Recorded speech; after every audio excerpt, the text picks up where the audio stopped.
Dear students, this is the part second of the lesson number fourth, landscape of the soul. पिछले part में हमने पढ़ा था कि वू दाऊजी एक पेंटिंग बनाते हैं और वो पेंटिंग जो है वो उसको राजा को इनर पार्ट या उसका इनर वे दिखाने का प्रयास करते हैं, लेकिन जैसे ही वो क्लैप करते हैं तो उसके पेंटर के पीछे से दरवाज़ा बंद हो जाता है और वो पेंटर जो है हमेशा के लिए वहाँ से वैनिश हो जाता है और उसकी पेंटिंग भी वैनिश हो जाती है। और दूसरी कहानी इसमें हमने पढ़ी थी क्विंटन मैसिस के बारे में, जो एक लुहार था जिसने एक पेंटर की बेटी से शादी की, वो उससे प्रेम करता था और बाद में उसका लड़की का पिता नहीं चाहता था कि इस प्रकार के प्रोफेशन वाले व्यक्ति को अपना दामाद बनाए, लेकिन उसने पेंटिंग बनाई जिस पेंटिंग से वो इतना प्रभावित हुआ, उसने लड़की की शादी कर दी और उसे अपने स्टूडियो में अप्रेंटिस के रूप में रख लिया था। इस प्रकार की कहानियां जो हैं वो काफ़ी ज़्यादा चाइना में प्रचलित हैं। Let us read the story of this lesson. In the Chinese story, the emperor commissions a painting and appreciates its outer appearance. Chinese story में एम्परर जो है वो एक पेंटिंग बनवाता है और उसके बाहरी रूप को देखकर उसकी प्रशंसा करता है। But the artist reveals to him the true meaning of his work. परंतु आर्टिस्ट जो है, कलाकार है, वो अपने जो वर्क है, अपना जो पेंटिंग का वर्क था उसने किया था, उसका ट्रू मीनिंग उसे बताता है। The emperor may rule over the territory he has conquered. एक राजा जो होता है वो अपने राज्य पर राज कर सकता है, जिस क्षेत्र पर राज कर सकता है जो उसने जीता हुआ है, कॉन्क्यूर किया हुआ है। But only the artist knows the way within. परंतु कलाकार ही केवल इसका आंतरिक स्वरूप जानता है। Let me show the way Tao a word that means both path और द मेथड। मुझे अंदर का रास्ता दिखाने दीजिए।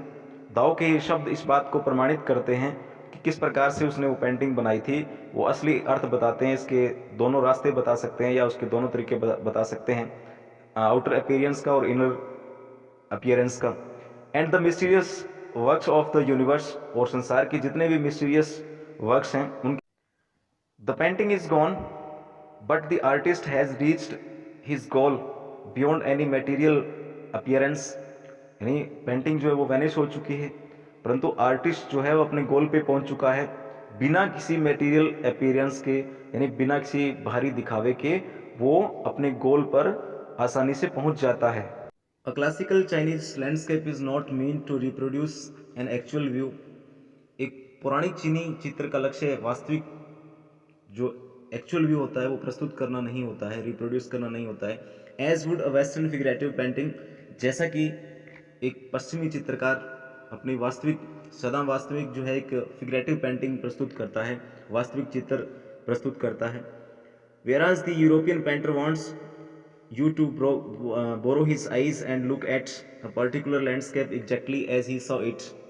और एक यूरोपीय चित्रकार चाहता है कि आप उसकी आंखें उधार ले लें और किसी चित्र को उसी के ढंग से देखें जिस तरह से उसने उस चित्र को देखा, उस पेंटिंग को देखा। फ्रॉम अ स्पेसिफिक एंगल, एक स्पेसिफिक कोण से, एक स्पेसिफिक दृष्टिकोण से या एंगल से कह सकते हैं आप। इसमें किसी प्रकार से आपको एक विशेष एंगल से देखने की जरूरत पड़ती है।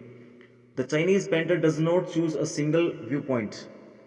जो चाइनीज पेंटर होता है वो एक दृष्टिकोण से चित्र नहीं बनाता है, एक दृष्टिकोण से चित्र नहीं बनाने का प्रयास करता है, उसको चूज नहीं करता है। His landscape is not real one, और उसका जो लैंडस्केप होता है वो वास्तविक तस्वीर नहीं बनाता है। And you can inter it from any point, और आप जो है वो कहीं से भी इस चित्र के अंदर आप प्रवेश कर सकते हैं, एक रास्ता बना सकते हैं इसको देखने का। देन ट्रेवल इन इट, तब उसमें आप उस पेंटिंग के अंदर ट्रेवल कर सकते हैं। The artist creates a path for your eyes to travel up and down then back again in a leisurely moment.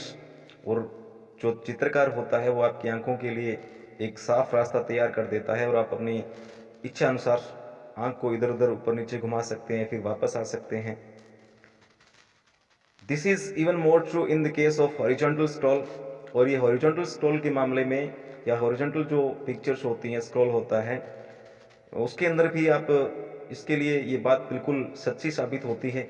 In which the action of slowly opening one section of the painting then rolling it up to move on to the others, और दर्शक painting के एक भाग को धीरे धीरे खोलता है और फिर दूसरे भाग को खोलने के लिए इसे वापस रोल कर देता है।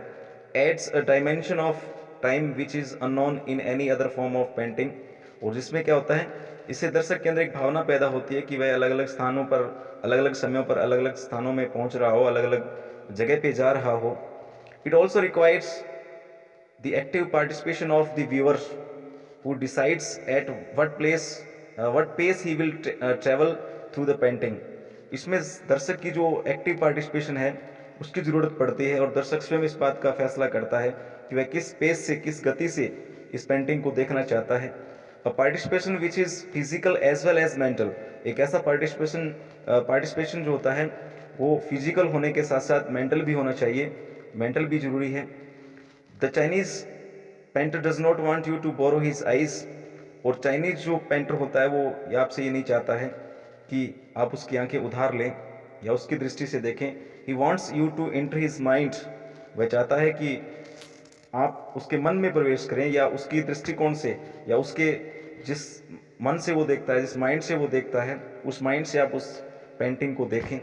The landscape is an inner one, a spiritual and conceptual space, और इस उसका जो चित्र होता है आपको आंतरिक जीवन का तथा आत्मा का एक नज़ारा प्रस्तुत करते हैं। कॉन्सेप्चुअल स्पेस बताते हैं, यानी एक विचारधारा बताते हैं, उसमें आइडियाज़ बताते हैं कि जिस प्रकार से चाइनीज़ पेंटर ने उस पेंटिंग को देखा उसी प्रकार से उसके विचारों से आप उस कॉन्सेप्चुअल थिंकिंग से आप देख, यानी चाइनीज़ पेंटर चाहता है कि जो लैंडस्केप होता है वो अंदर से बिल्कुल एकदम से स्पिरिचुअल होता है, और उसके अंदर कॉन्सेप्चुअल स्पेस होता है, उसके अंदर एक कल्पना होती है, इमेजिनेशन होती है, और वो चाहता है कि आप कॉन्सेप्चुअल थिंकिंग से उसकी पेंटिंग को देखें।